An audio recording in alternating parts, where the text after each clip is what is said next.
wa rahmatullahi wa barakatuh. Ina wa al'umman musulman duniya sallama da kuma al'umman Kano. Kamar da kuka sani ni da suna na Fatima ABK Dozin wanda kuka sani da Fulani ta Bureka. A yau muna tare da Honorable Sa'adu Ibrahim Nasarawan Kofa Bebeje Local Government. Kamar da kuka mu a nan mun zo da mu dan tattauna da shi akan abubuwan siyasa, ba dai sai an faɗa muku ba, da kun ga kun san lallai tafiyan kunkusiya ce. To, assalamu alaikum. Wa alaikum salam. Jama'a assalamu alaikum. Kamar yadda mai tambaya ta bayani a baya, sunana Sa'ad Ibrahim Nasarawan Kofa, ƙaramar hukumar Bebeji, ɗan gwagwarmaya a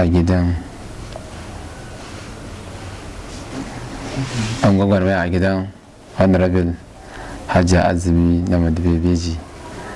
Muna godiya ga Allah, muna godiya ga Ubangijin da ya halicce mu bisa nasarorin da muka samu a zaben da ya gabata. Don haka muna godiya ga jagoranmu injiniya Dr. Rabi'u Musa Kwankwaso. Ba abin da za mu iya cewa ga al'ummar jihar Kano sai godiya. Sun fito ba dare ba rana da zagaye da komai, wa'yansu da jikinsu, wa'yansu da dukiyoyinsu, wa'yansu da karafunansu. An taimaka wannan tafiya ta mai albarka ta jam'iyyar NNPP. Don haka ba abin da za mu iya cewa da al'ummar jihar Kano sai godiya. Abin da zan roƙe su a nan, abin da za a taya mu da shi game da wannan zaɓuɓɓuka da aka yi muna, in Allah ya ka an rantsar da mu an fara aiki, a taya mu da addu'a bisa bakin gwargwadon kowa ikonsa.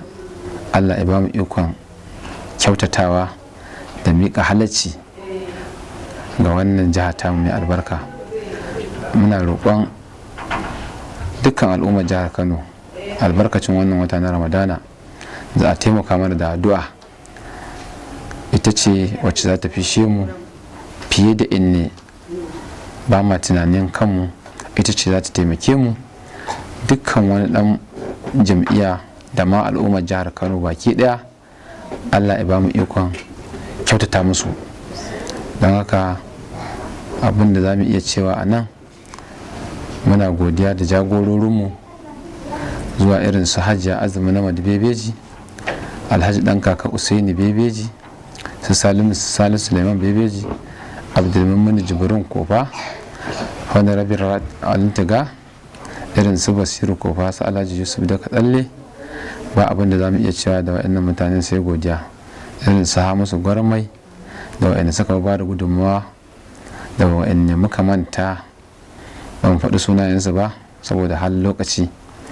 Muna godiya ga Allah, muna godiya ga jagororinmu tun daga sama har ƙasa, injiniya Dr. Rabi'u Musa Kwankwaso, Abba Kabir Yusuf, da shugaban jam'iyya Umar Haruna Doguwa, da mataimakin gwamna Kwamar Abdulsalam, bisa jajircewa da aka tsaya tsayin daka aka ga an kwato wannan gwamnati ta zalunci daga cikin wahala. Allah isa mu kuma ta zama mana alkhairi da ma al'ummar jihar Kano gabaki daya. Jagororinmu a nan muna neman afuwarsu da su ƙara zagi dantse akan jajircewa da aka yi ta baya, ya kasance inda za a kujera a kasance ma jajircewar tafi ta baya, saboda al'ummar jihar Kano sun taka rawar gani, saboda abubuwa na jihar Kano nan sun taɓarɓare tun daga kan kunci rayuwa, abubuwan masarufi ne yau da kullum, da ma kasashenmu harkar ilimi ta yi karanci. To muna addu'a ga jagoranmu ubanmu Dr. Rabi'u Musa Kwankwaso da isa mu a hanya mafi tafarki madaidaiciya, ya ɗora gwamnan nan namu akan hanya wacce in sha maka Allahu ba za a zo a ce mana da na shi ne ba. Don haka ba abin da za mu iya cewa ubangiji sai godiya. Sannan ga jagoranmu sanata Kano ta Kudu kawo su mai lamun san jajirtacce ne, muna roƙon shi ma da ya ƙara jajircewa a kan tsayin dakan da ya tsaya tun daga matakin ƙasa har jihar Kano, a ga an yi abin da ya dace. To muna taimakon su ma 'yan majalisunmu na jihar Kano da na jam'iyyar tamu da ma wa'anda ba na jam'iyyar tamu ba, da su zagi dantse su ga mun cimma wannan jiha ta mai albarka baki daya. To yanzu wani irin sako na musamman za ka mika wa jama'ar al'umman Kano da suka fita suka zagi dantse domin su ga lallai Kwankwasiya ya ci zaɓe? To abin da zan iya cewa ga al'ummar jihar Kano ba ma abin da zan iya cewa sai dai godiya, saboda al'ummar jihar Kano jajirtattu ne kuma suna nan akan jajirce wasu. Ko wannan zaben da za a yi na jibiyan Allah ya kai mu, ina fatan jam'iyyar mu ta NNPP ita ce za ta lahi dukkan akwatunan dukkan wannan kujerun da suka rage.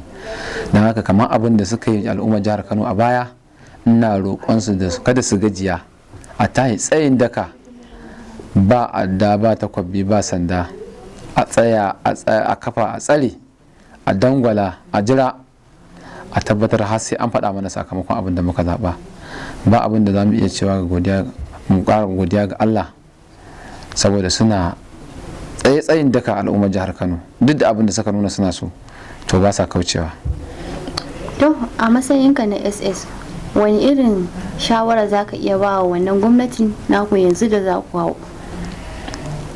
Ina fatan in Allah ya kai ni kujerata da ma honorable Abba Kabir Yusuf mai jiran gado, mai jiran ranar rantsuwa, in Allah ya kai mu za mu bashi dukkan shawarwarin da ya dace, ba ma ni kadai ba, dukkan jagororinmu daga kan kasanmu da samanmu. Muna fatan za mu bashi shawarar da ta dace har ga an kai ga cimma nasara, an kyautata al'ummar jihar Kano tun daga birni har cikin ƙauyuka baki ɗaya. Bangare akwai inda suke buƙatar ruwa za a kai musu, akwai inda suke buƙatar hanyoyi, akwai gurin da ba su da alhinin ma inda za su yi ma su fito da iya kayayyakin su amfanin su na damuna. To in Allah da za mu yi bakin kokari mu ga mun yalwata musu domin a ji daɗi.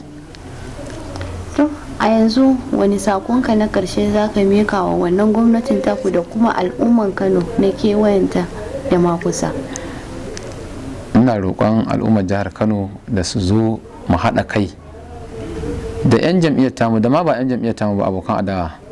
Lokaci yayi da za a zo a haɗa kai a ga an cimma jihar Kano nan an sa ta a gaba domin a kwato mata 'yancinta na taɓarɓarewar alhini da aka yi na ilimi da kuncin rayuwa da ikila'i da aka shiga. Muga an samu an kankaro wannan jihar Kano tamu daga cikin wannan kangi. Ba abin da zan iya cewa a nan ni dai sai godiya ga al'ummar jihar Kano. Na gode jama'a, assalamu alaikum. To kamar yadda kuka saurari wannan hirar tamu da SS, to sai biyo wa wani shirin namu na gaba domin ku ga da wa za mu zo muku. Muna godiya sosai da bibiyan mu da kuke yi.